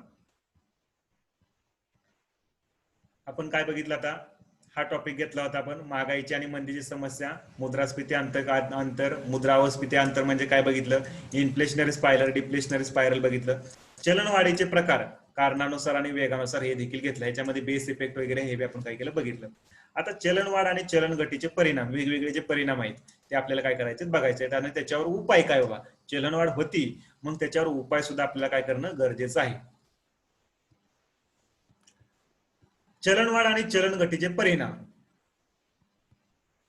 चलनवाढ आणि चलनघटीचे परिणाम कोणकोणते, आता बघा, एखादा व्यावसायिक असेल किंवा उधारी करणारा असेल, एखादा व्यावसायिक असेल किंवा उधारी करणारा असेल, ह्याच्यावर काय परिणाम होतात बघा चलनवाढीचं. व्यावसायिक असेल म्हणजेच एक प्रकार बघा, व्यावसायिक म्हणजे त्याचा धंदा आहे, म्हणजे एखादा कोणता तरी व्यवसाय करतोय आणि एखादी कंपनी सुरू केली तर त्यांनी काय केलं असं, उधारीमधून कुठून ना कुठून तरी पैसा आणलेला असतो, त्याचा व्यवसाय त्यांनी. म्हणजे उधारीमध्ये पैसा आणलेला आहे आणि अशी कंडिशन झाली, काही दिवसांनी चलनवाढ झाली, म्हणजे महागाईमध्ये वस्तूंच्या किमती वाढल्या, तर ह्याला काय होतो, फायदा होतो. कसा फायदा होतो, कारण त्यांनी उधारीमध्ये पैसा आणलेला आहे, तो व्यावसायिक आहे. आता जर चलनवाढ झाली नसते आणि त्यांनी एखादी वस्तूचं प्रोडक्शन केलंय, कोणती बी XYZ असेल, काय केलंय त्यांनी, एखादं XY किंवा गाडीचं एखादं चाक बनवलंय असं समजून चालू, आणि ते चाक काय करतोय, तो गाडीचं 100 रुपयाला विकतोय, बरोबर, आधी कधी, चलनवाढ होण्याच्या आधी. परंतु अचानक चलनवाढ झाल्यामुळे त्याच्या गाडीच्या चाकाची किंमत वाढली, तेव्हा आता कितीला, 105 रुपयाला विकतोय. बघा आता कितीला, 105 रुपयाला. म्हणजे त्याला 5 रुपये फायदा झाला, कारण डिमांड वाढल्यामुळे चलनवाढ झाली आणि त्याच्यामुळे त्यांनी काय केली, किंमत वाढवली. म्हणजे चलनवाढीचा काय होतो, व्यवसाय किंवा उधारीमध्ये ज्याने पैसा आणला ह्याला काय होतो, फायदा होतोय. उधारीमध्ये आणणाऱ्याला फायदा कसा होतोय, त्यांनी सपोज 5% व्याजाने पैसे आणलेले असतील बँकेतून, तर त्याला चलनवाढ झाली. म्हणजे आता सपोज हा उधारीमध्ये आणणारा पहिलं किती, 10 रुपये किलोने कांदा खरेदी करत असेल, म्हणजे एक प्रकारे 10 रुपये त्याने आणलेले असतील उधारीमध्ये, आणि कांदा किती रुपये, त्याला कांदा खरेदी केला त्याने, कांदा खरेदी केल्यानंतर त्याला किती रुपये, 10 रुपये किलोने 1 किलो त्याने खरेदी केला, बरोबर. आणि परत मग, किंवा तसं सांगण्यापेक्षा तुम्हाला कन्सेप्ट हा उधारीमध्ये, म्हणजे हा व्यवसाय काय असंच कन्सिडर करून चला, किंवा उधारी करणारा, म्हणजे हा खूप तुम्हाला डिटेली सांगावं लागेल. त्याला एक प्रकारे काय होतं, फायदा होतो. आणि चलनघट झाल्यावर नुकसान होतं. कसं होतं, ही 100 रुपयाची वस्तू, जरा हीच काय 100 रुपयाची वस्तू आहे आणि चलनघट झाली, म्हणजे डिमांड कमी झालं तर त्याला आपोआपच गाडीच्या चाकाची किंमत काय करावी लागेल, कमी करावी लागेल. किती करावं लागेल कमी, तो सपोज 95 वर आणेल, म्हणजेच काय झालं, त्याचं इथं नुकसान झालं. कशामुळं, चलन घट झाल्यामुळं. म्हणजे जो व्यवसाय काय उधारी करणारा ह्याला काय होतं, इथं फायदा होतो चलनवाढीचा, आणि चलन घट झाली तर ह्या व्यावसायिकाला काय होतं, नुकसान होतं. म्हणजे जो काय त्याचा धंदा आहे त्याचं काय तिथं काय होतं, नुकसान होतं. कारण मंदी समस्या, त्याच्या जो माल आहे त्याला काय होत नाही, मागणी मिळत नाही किंवा तो बाजारात विकला जात नाही, त्याच्यामुळे त्याच्या किमती कमी होत्यात. मग त्याच्यामुळे त्याला काय करलं जातं, इथं नुकसान होण्याचे चान्सेस काय असतात, जास्त असतात चलन घट झाल्यामुळे.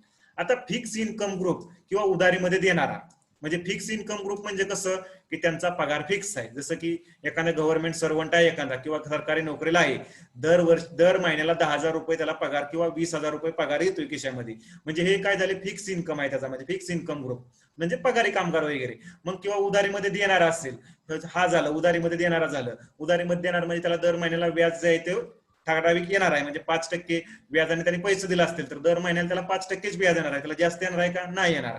म्हणजे हा उधारीमध्ये देणार असेल, फिक्स इन्कम ग्रुप असेल, ह्याला कसं होतं, यांना नुकसान होतं. नुकसान कसं होतं, चलनवाढ झाल्यामुळं. सपोज तो पहिल्यांदा 20,000मध्ये 100 वस्तू खरेदी करत असेल पहिलं, तर आता चलनवाढ झाल्यामुळे त्याला 100 घेता येतील का, नाही, 90च घेता येतील वस्तू. 90च खरेदी करू शकतो तो. सपोज पहिलं तो चलनवाढ होण्याच्या आधी, एखाद्या वस्तूची किंमत वाढण्याच्या आधी तो काय करत असेल, 100 वस्तू तो खरेदी करत असेल 20,000मध्ये. तर आता चलनवाढ झाली म्हणजे त्या वस्तूच्या किमती वाढल्यामुळे आता त्याला किती, 90च वस्तू घ्याव्या लागतात. मग पण त्याचा पगार काय वाढला नाही, पगार वाढला जात नाही, परंतु इकॉनॉमीमध्ये चलनवाढ झाली आहे. म्हणजे अशा कंडिशन मध्ये काय होतं, तर जे फिक्स इन्कम ग्रुप आहे, पगारी कामगार आहेत, उधारीमध्ये देणार आहेत, यांना काय होतं, नुकसान होतं. सपोज उधारीमध्ये एखाद्याने पैसे दिलेले असतील आणि त्याला दर महिन्याला 100 रुपये व्याजामध्ये व्याज काय होत असेल, माघारी मिळत असेल. आता पहिलं चलनवाढ होण्याच्या आधी जेवढ्या वस्तू तो खरेदी करू शकत होता तेवढ्या तो आता चलनवाढ झाल्यानंतर खरेदी करू शकतोय का, नाही करू शकत. म्हणजे हा काय होतो, ह्यांना ह्या जे फिक्स इन्कम ग्रुप आहे किंवा उधारीमध्ये येणार आहे त्यांना काय होतं, नुकसान होतं. आणि चलन घट झाल्यानंतर फायदा होतो. कसा होतो, सपोज या व्यक्तीला किती, मी आता म्हटलं 20,000 पगार आहे, बरोबर, आणि हा 20,000 पगार आहे. चलन घट झाली म्हणजे काय, तर वस्तूंच्या किमती कमी झाल्या, आणि वस्तूंच्या किमती कमी झाल्या. सपोज पहिला तो ही 20,000मध्ये 100 वस्तू खरेदी करत असेल, आता किमती कमी झाल्यामुळे तो आणखी 105 वस्तू खरेदी करू शकेल किंवा 110 खरेदी करू शकेल. म्हणजेच काय झाला, त्याला फायदा झाला. तेवढ्याच पगारामध्ये तू जास्तीत जास्त वस्तू खरेदी करू शकतो किंवा जास्तीत जास्त खर्च करू शकतोय किंवा त्याला फायदा होतो एक प्रकारे. कशामुळं, चलन घट झाल्यामुळं. चलन, आता जे रुपया आहे, आपला रुपया चलन कोणता आहे, रुपया आहे, बरोबर. रुपया काय होतो, इंटरनॅशनल मार्केटमध्ये आपला कमजोर होतो. कधी, चलनवाढ झाल्यामुळं. आता कशा प्रकारे हा रुपया कमजोर झाला जातो, तर विदेशी लोक आहेत ते काय म्हणतात, भारतामध्ये चलनवाढ झाली म्हणजे पहिला एखाद्याला भारतामध्ये येऊन चहा पिण्याची इच्छा असेल आणि पहिला चहा किती रुपये, 10 रुपयाला मिळत असेल, आणि आता चलनवाढ झाल्यामुळं त्याच चहाची किंमत किती रुपये झाली, 15 रुपये झाली. तर विदेशी काय व्यक्ती काय म्हणणार, आता मला भारतात चहा प्यायला जायला नको. का, तर ह्या भारतात काय झाली, महागाई वाढली, चलनवाढ झाली, आणि आता मला चहा परवडत नाही भारतात पिणं. तो मग काय म्हणेल, ठीक आहे, भारतात नका चहा प्यायला तर कुठं जायचं, चायनामध्ये जाऊ आपण, चीनमध्ये जाऊ चहा प्यायला. एक एक्झाम्पल घेऊन सांगितलं मी तुम्हाला फक्त. असं कन्सेप्ट असतो एक प्रकारे, की भारतातल्या वस्तूंची किंमत या जास्त झाल्या तर काय होतं, भारताचं डिमांड कमी होतं, म्हणजे विदेशी मार्केटमध्ये एक प्रकारे किमती वाढल्यामुळे, म्हणजेच भारताच्या वस्तूला मागणी थोडी कमी होणार, आणि मग त्याच्यामुळे काय होतं, की रुपया आपला जो आहे तो काय होतो, कमजोर होतो. आणि जर ह्याच्या उलट चलन घट झाली तर काय होतं, तर सपोज हा चहा आहे, हा चहाची किंमत 10 रुपयावरनं 5 रुपयावर आली, तर विदेशी व्यक्ती तिथं आणखी एक जणाला घेऊन येईल जोडीला, 1-2 जणाला जोडीला घेऊन येईल. काय म्हणेल, ठीक आहे बाबा, भारतामध्ये चहाची किंमत कमी आहे, आपण काय करू, चल माझ्या बरोबर, मी तुला बी पाचतो. म्हणजे एक प्रकारे लक्षात घ्या, म्हणजे भारतातल्या वस्तूंची किंमती कमी झाल्या तर काय होईल, तर विदेशी लोक जास्तीत जास्त इथे गुंतवणूक येईल, म्हणजे जास्तीत जास्त लोक खर्च करतील इकडे या साईडला. म्हणजे रुपयाची किंमत काय होईल, ह्यावेळेस स्ट्रॉंग होईल, म्हणजे रुपया मजबूत झाला जातो. अशा प्रकारे हे चलनवाढ आणि चलन घटीचे काय होतात, इकॉनॉमीवर परिणाम होत असतात. कन्सेप्ट लक्षात आला का, आला असेल तर येस म्हणा सर्वांनी. चलनवाढ आणि चलन घटीचे परिणाम जो आहे तो लक्षात आला का. यस, प्रसादी समय हो म्हणतात, यस. बाकी मनोज निमसे, यस, ओके. वर्षा, ओके. जान्हवी, यस, हो सर.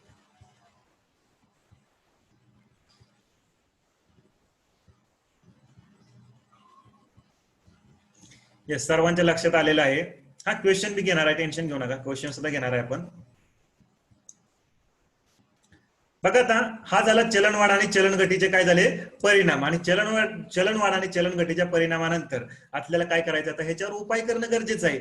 जास्त चलनवाढ होणं बी इकॉनॉमीसाठी चांगलं नसतं, अर्थव्यवस्थेसाठी. आणि जास्त चलनघट होणं ही अर्थव्यवस्थेसाठी काय नसतं, चांगलं नसतं. त्याच्यामुळे आपल्या ज्या किमती आहेत अर्थव्यवस्थेमध्ये, या कशा राहिल्या पाहिजे, सामान्य किमती राहणं काय आहे, जास्तीत जास्त गरजेचं आहे. मग चलनवाढ आणि चलनघटीवर काय करणं आहे, उपाय आपल्याला काय करायचे करणं गरजेचं आहे. मग चलनवाढ आणि चलनघट बघा, आता आरबीआय काय उपाय करते, मी तर हे सांगितलेलं आहे. ज्यावेळेस आपण रिझर्व्ह बँक ऑफ इंडियाचे मौद्रिक धोरण बघितलं होतं, त्यावेळेस आपण बघितलेलं आहे, चलनवाढ झाली तर आरबीआय काय करतं, महाग पैशाचं धोरण अवलंबतं. त्यालाच काय म्हटलं जातं, टाईट मॉनिटरी पॉलिसी डिअर किंवा हॉकिश मॉनिटरी पॉलिसी असं म्हटलं जातं. म्हणजेच काय करतं, तर रेपो दर वाढवणार, रिव्हर्स रेपो दर वाढवणार, बँक दर वाढवणार, सीआरआर वाढवणार, एसएलआर वाढवणार. हे सगळं काय काय करून आरबीआय काय करते, किंवा मार्केटमधल्या ज्या मार्केटमध्ये गव्हर्नमेंट सिक्युरिटी विकणार आरबीआय, आणि काय करेल, मार्केटमधून पैसा काढून घेणार. हे आपण सगळं बघितलं. हे महाग पैशाचं धोरण अवलंबून आरबीआय काय करतं, वेगवेगळ्या मार्गाने चलन वाढीवर काय करतं, रोखण्याचं काम करतं. चलनघट झाली तर आरबीआय काय करतं, उलट करतं, स्वस्त पैशाचे धोरण अवलंबतं. म्हणजेच काय, चीप एजी डॉविश मॉनिटरी पॉलिसी असं म्हटलं त्याला, स्वस्त पैशाचे धोरण अवलंबतं. म्हणजेच काय करतं आरबीआय, तर इकॉनॉमीमध्ये पैसा कमी सोडणार वगैरे, या सगळ्या गोष्टी. म्हणजे पैसा जास्तीत जास्त इकॉनॉमीमध्ये सोडला जात नाही. कधी, चलनघट झाल्यानंतर. चलनघट झाल्यानंतर म्हणजेच रेपो दर कमी करणार, रिव्हर्स रेपो दर कमी करणार. आरबीआय त्याच्या जवळच्या ज्या गव्हर्नमेंट सिक्युरिटी आहे ते मार्केटमध्ये काय करणार, विकणार, आणि खरेदी करणार. सॉरी, आरबीआय गव्हर्नमेंट सिक्युरिटी काय करणार, खरेदी करणार, आणि मार्केटमध्ये जास्तीत जास्त पैसा सोडण्याचं वगैरे काम करणार. कधी, ही चलनघट झाल्यानंतर. सरकार काय करतं, जो उत्पादन करणार आहे त्याला करामध्ये थोडीशी सवलत देईल. म्हणजेच काय, उत्पादन करणारा जो आहे, जो कोणत्या वस्तूचं प्रोडक्शन करतो, त्याच्यावर थोडासा कर कमी लावायचा. मग कर कमी लावल्यामुळे काय होईल, त्या वस्तूच्या किमती काय करेल, थोड्याशा कमी करेल, किंवा त्याला थोडंसं अनुदान वगैरे, सबसिडी वगैरे द्यायचे त्याच्या बिझनेससाठी वगैरे. ह्या वेगवेगळ्या मार्गातून सरकार काय करेल, तर उत्पादन कमी झाल्यामुळे किंवा त्या व्यक्तीला, उत्पादन करणाऱ्याला सबसिडी दिल्यामुळे त्या वस्तूंच्या किमतीत उत्पादन करणारा काय करेल, कमी करेल. म्हणजे त्याच्यामुळे चलन वाढ होण्यासाठी म्हणजे काय होईल, एक प्रकारे आळा बसेल. राजकोषीय तूट म्हणजेच काय, सरकार आपला इन्कम कमी सरकारचा आणि खर्च ज्यादा असं झालं तर सरकारची काय होते, राजकोषीय तूट. मग ही राजकोषीय तूट बी सरकार काय करेल, कमी करेल. सरकारचा खर्च जास्त म्हणजे सरकार इकॉनॉमीमध्ये जास्तीत जास्त पैसा सोडतोय, वेगवेगळ्या योजनांच्या माध्यमातून वगैरे म्हणा, आणि ह्याच्यामुळे काय होतंय, तर चलनवाढ होती. मग ही राजकोषीय तूट बी सरकार काय करेल, कमी करेल. योजनांच्या माध्यमातून अनुदान जे आहेत सरकार, ते काय करेल, कमी करेल. म्हणजेच काय, वेगवेगळ्या योजनांमध्ये जास्तीत जास्त सरकार पैसा देतं, अनुदान देताना बी पैसा सरकार इकॉनॉमीमध्ये सोडतं. मग हे अनुदान कमी केलं, योजनामधला पैसा कमी केला, तर काय होईल, तर इकॉनॉमीमध्ये जास्तीत जास्त पैसा जाणार नाही, आणि त्याच्यामुळे काय होईल, चलनवाढीवर आळा बसेल. चलनघटीमध्ये काय होईल, तर चलनघटीची समस्या असेल तर काय केलं जाईल त्याच्यावर, जर ग्राहक असेल, ग्राहक म्हणजे कोण, तर खरेदी करणारा, त्याला करामध्ये सवलत दिली जाईल. म्हणजेच काय, जो खरेदी करणारा त्याला थोडीशी करामध्ये सवलत दिली गेली, अनुदान दिलं, तर तो काय करेल, जास्तीत जास्त खरेदी करायला जाईल. म्हणजे त्याच्यावर आता इन्कम टॅक्स एखाद्या व्यक्तीवर लावत असेल तर तो इन्कम टॅक्स मध्ये थोडीशी सवलत दिली, तर तो व्यक्ती काय म्हणेल, ठीक आहे, माझा एवढा एवढा पैसा वाचला, टॅक्स मध्ये गेला नाही, मग मी खरेदी करतो तेवढ्या पैशाने. मग खरेदी करेल, म्हणजे अनुदान दिली जातील त्या खरेदी करण्यासाठी, करणाऱ्यांसाठी वगैरे. या सगळ्या गोष्टी करून ह्या ग्राहक पॉईंट ऑफ व्ह्यू कधी चलनघटीत समस्या असेल त्यावेळेस. सरकारी प्रकल्प आहे त्याच्यावरचा खर्च वाढवल सरकार. म्हणजेच काय, सरकारी प्रकल्पाचा खर्च वाढवल्यामुळे रोजगार तयार होतील, लोकांच्या हातात पैसा येईल, पैसा आल्यामुळे लोक खरेदी करतील, खरेदी केल्यामुळे चलनघटीत समस्येवर काय होईल, निवारण होईल. म्हणजे हे वेगवेगळ्या मार्गातून चलनवाढ आणि चलनघटीवर सरकार उपाय करण्याचे कार्य करते.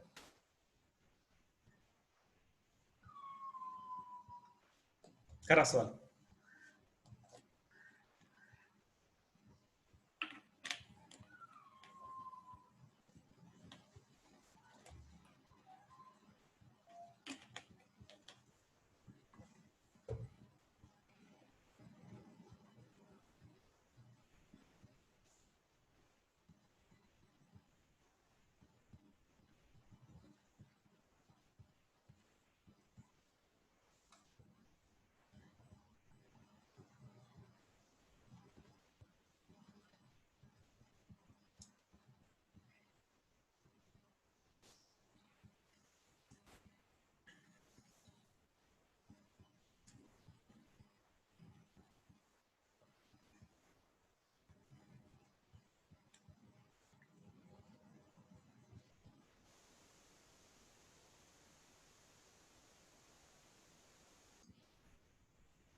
थोडासा विचार करून क्वेश्चन सोडवा की काय होईल बाबा. एखादी गोष्ट आहे म्हणजे महागाई नियंत्रण आणण्यासाठी खालीलपैकी कोणत्या साधनाचा वापर केला जातो, व ही गोष्ट केल्यामुळे काय होऊ शकतं, महागाईसाठी महागाईमध्ये काय परिणाम होऊ शकतो, असा विचार करा. थोडंसं तुमच्या डोक्याने विचार करा, मग सॉल्व्ह करा.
ऋतुजा प्रसाद, मनोज निमसे, एवढ्यांचाच आन्सर बरोबर आहे.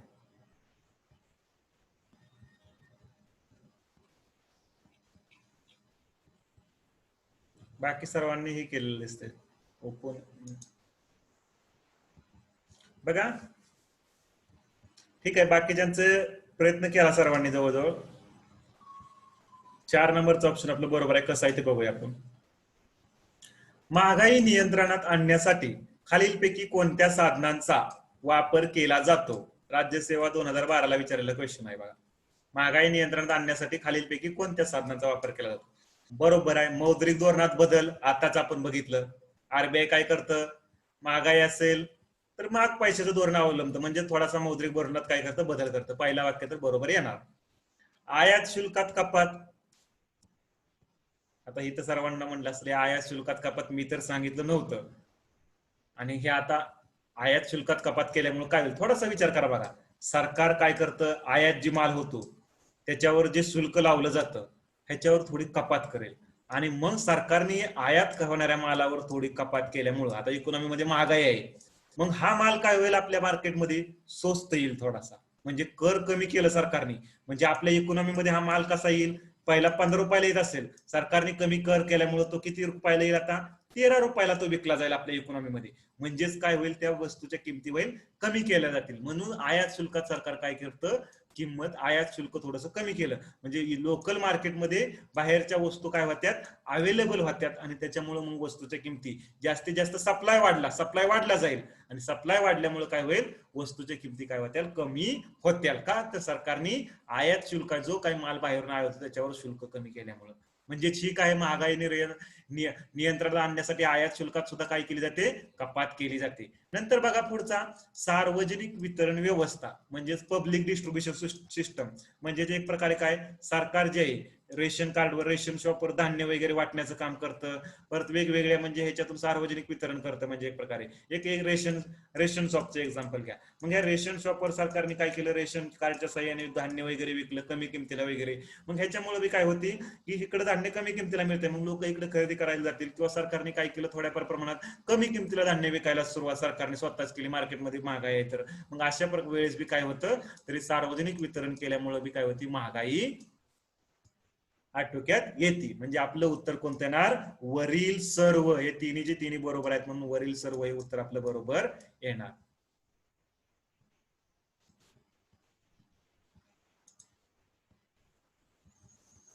पुढचा क्वेश्चन सॉल्व करा.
दीपक, वर्षा, अश्विनी, ओप्पो, ममता, ऋषिता, श्रेयस, एवढ्यांचा आन्सर बरोबर आहे. बघा क्वेश्चन काय आहे. भारतात चलन फुगवट्याच्या संदर्भात खालील घटकांचा विचार करा. कुठं सांगितलं? भारतात सांगितलं, भारताच्या बाहेर नाही सांगितलं. कुठं सांगितलं बघा क्वेश्चन मध्ये पहिल्यांदा भारतात सांगितलेलं आहे. चलन फुगवट्याच्या संदर्भात खालील घटकांचा विचार करा. वाढत्या प्रबंधित किमती. पहिला ऑप्शन काय आहे? वाढत्या प्रबंधित किमती. म्हणजे सरकारने एखाद्या किमतीवर सेलिंग लावलं असेल, प्रबंध लावला असेल, तर त्याची किंमत वाढायला लागली. सपोज 10 रुपयांनी सरकारने एखादी वस्तू विकायला सांगितली असेल इकॉनॉमीमध्ये, त्या हळूहळू किमती काय लागल्या? 12 रुपये व्हायला लागल्या. 13 रुपये सरकारने त्याच्यावर प्रबंधन लावलं. ठीक आहे बाबा, आता म्हणलं 12 रुपयाच्या 12 रुपयाला विका. परत सरकार म्हणलं 13 रुपयाला विका. परत सरकार म्हणलं की तिला 14 रुपये. म्हणजे प्रबंधन सरकारने थोडंसं काय केलं, त्याच्यावरचं वाढवलं प्रबंध, म्हणजे त्या प्रबंधित किमती वगैरे आहेत त्या. नंतर दुसरं बघा, तेलाच्या वाढत्या किमती. आता जगाच्या इकॉनॉमीमध्येच तेलाच्या किमती वाढल्या तर भारतात आपोआप वाढणार. त्याच्यामुळे भारतीय प्रशासन ह्याला जबाबदार असणार आहे का? इथं बघा, चलन फुगवट्याच्या तिसरं वाक्य काय? वाढत्या लोकसंख्येचा भार. चौथं काय? अप्रत्यक्ष करामधील वाढ. आणि पुढे काय म्हणलंय? चलन फुगवट्यास कारणीभूत असलेल्या वरीलपैकी कुठल्या घटकांना प्रशासन जबाबदार आहे? कोण? प्रशासन, म्हणजे भारतातलं प्रशासन. प्रशासन काय जबाबदार आहे विचारलेला आहे. आता तेलाच्या वाढत्या किमती याला प्रशासनाचा काय म्हणजे संबंध येतोय का? ह्याला नाही येत. का वाढतात किमती तेलाच्या? तर इंटरनॅशनल मार्केटमध्ये, आंतरराष्ट्रीय बाजारामध्येच किमती वाढल्यामुळं काय होतात, इथं भारतामध्ये वाढल्या जाते ते. त्याच्यामुळे सरकार ह्याला संपूर्णपणे जबाबदार आहे का? नाही. वाढत्या लोकसंख्येचा भार. आता हे जी लोकसंख्या वाढते ह्याला सरकार थोड्याफार प्रमाणात जबाबदार आहे, परंतु असं संपूर्ण आहे असं म्हणून चालत नाही. कारण सरकार काय करतं, वेगवेगळ्या लोकसंख्या कमी व्हावी म्हणून सरकार उलट वेगवेगळ्या योजना वगैरे आणत असतं, वेगवेगळ्या मार्गाने प्रयत्न करत असतं सरकार म्हणा. मग वेगवेगळ्या मार्गाने सरकार येतं, मग ही ह्याला पूर्णपणे सरकार जबाबदार म्हणून चालत नाही. तिसरं काय? चौथं काय म्हणले? अप्रत्यक्ष करामधील वाढ. ही सरकारच्या हातात आहे. ही बी सरकारच्या हातात आहे आणि ही बी सरकारच्या हातात आहे. आता ह्या दोन गोष्टी सरकारच्या हातात आहेत का? ही सरकारच्या आवाकाबाहेरच्या आहेत. लोकसंख्येला आळा घालणे सरकारला म्हणजे सरकारला जमू शकणार नाही सहजासहजी. किंवा तेलाच्या किमती या आंतरराष्ट्रीय बाजारात वाढतात, त्याच्यामुळे सरकार इथं काय करू शकणार नाही. परंतु ह्या दोन गोष्टीवर सरकार हे करू शकतं, प्रबंधन लादू शकतं. म्हणजे अप्रत्यक्ष कर आहे हे सरकार लावतं, मग सरकार काय करू शकतं? कमी करू शकतं. अप्रत्यक्ष वाढवल्यामुळे वस्तूच्या किमती बी काय वाढणार? त्याच्यावर कर जास्त लावल्यामुळे किंमत बी वाढली जाणार. म्हणजे अप्रत्यक्ष करामधली वाढ असेल किंवा प्रबंधित ज्या किमती आहेत, म्हणजे ज्या किमतीवर सरकार प्रबंधन लावतं, अशा किमती वाढल्यामुळे बी काय होतं, तर एक प्रकारे वस्तू म्हणजे ही मार्केटमध्ये चलन फुगवटा होतो. आणि ह्या दोन गोष्टीला सरकार काय आहे? जबाबदार आहे. अ आणि द. ह्याच्यावर सरकार जास्त काय करू शकत.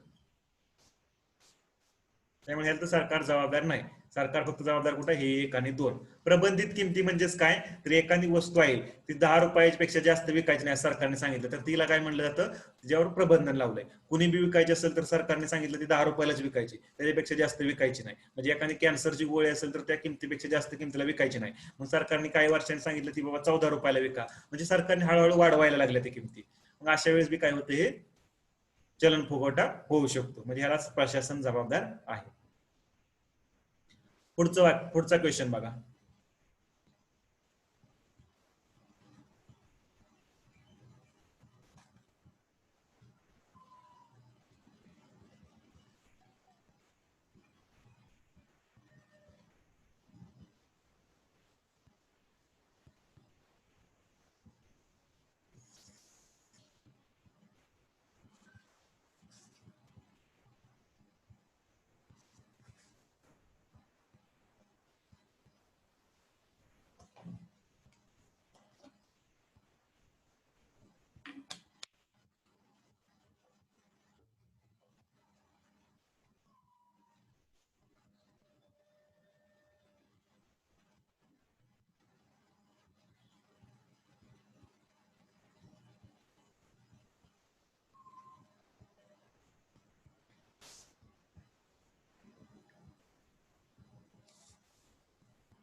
बघा काय क्वेश्चन आहे,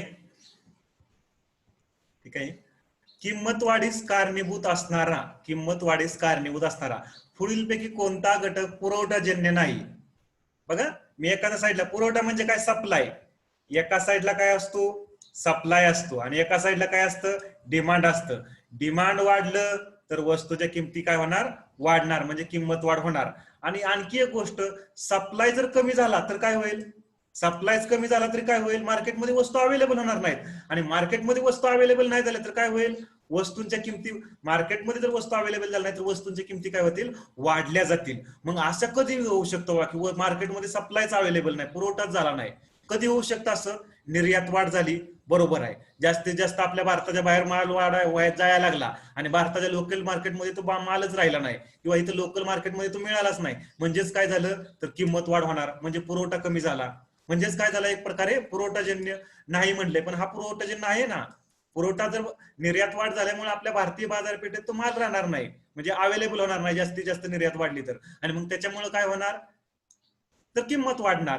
परत साठा, आता साठा करून ठेवतात बघा वेगवेगळी लोक, म्हणजे जे व्यापारी लोक आहेत, कांद्याची किमती तुम्हाला माहिती आहे अचानक वाढते त्या, का तर कांद्याचा साठा करून ठेवतात व्यापारी लोक, किंवा एखाद्या, म्हणजे हा साठा करून ठेवल्यामुळे काय होतं, किंमत वाढ होती. म्हणजे हा साठा करून ठेवतात व्यापारी लोक, आणि काय होतं की सप्लाय कमी पडतो, आणि सप्लाय कमी पडला, इकॉनॉमीमध्ये त्या वस्तू अवेलेबल होत नाहीत, आणि नाही अवेलेबल झाल्या की काय होती, किंमत वाढ होते.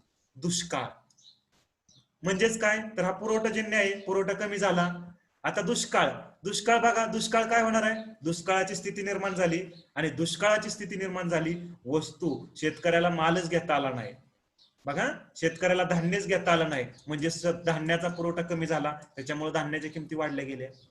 म्हणजे हा बी काय झाला, पुरवठा कमी झाल्यामुळे काय झालं, वस्तूंच्या किमती वाढल्या गेल्या, म्हणजे त्याचा धान्याचा म्हणा काय असतील ते, त्या किमती काय झाल्या, वाढल्या जातात. म्हणजे हा बी कसा आहे, पुरवठाजन्य आहे. हा बी कसा आहे, पुरवठाजन्य आहे. निर्यात वाढ बी कसा आहे, पुरवठाजन्य. पण पतनिर्मितीत वाढ, सपोज आरबीआयने जास्तीत जास्त इकॉनॉमीमध्ये पैसा छापला आणि पाठवला, तर काय होईल, लोक पैसा घेऊन कुठे जातील, खरेदी करायला जातील, म्हणजे डिमांड साईड आली ना, सप्लाय साईड आहे काही नाही, डिमांड वाढेल, पतनिर्मितीत वाढ झाली म्हणजे काय होईल, लोकांजवळ जास्त पैसा येईल, जास्त पैसा आल्यामुळे काय होईल, डिमांड वाढेल, म्हणजे हा तिसरा येणार नाही. आलं का लक्षात, पैसा जास्तीत जास्त वाढला, लोकांजवळ पैसा जास्तीत जास्त आला, लोक काय करतील, खरेदी करायला जातील, खरेदी करायला गेले काय होईल, तर एक प्रकारे म्हणजेच डिमांड वाढेल, डिमांड वाढल्यामुळे काय होईल, जी महागाई तयार होती ती ती म्हणलं कशी जाते, डिमांड पूल इन्फ्लेशन असं म्हणलं जातं, डिमांड वाढल्यामुळे. आणि इकडे काय आहे, सप्लाय कमी झाल्यामुळे, पुरवठा कमी झाल्यामुळे ही महागाई तयार झालेली असते, साठा किंवा दुष्काळ वगैरे म्हणा. म्हणजे हे काय आपल्या येणार, 3 नंबरचं ऑप्शन. इथं काय विचारलंय, नाही विचारलेलं आहे, म्हणजे आपलं कोणतं ऑप्शन बरोबर येणार, 3 नंबरचं. हे डिमांड साईड येते, म्हणजे मागणी साईड येते, पुरवठा साईड येते. आलं लक्षात, आलं असेल तर येस म्हणा.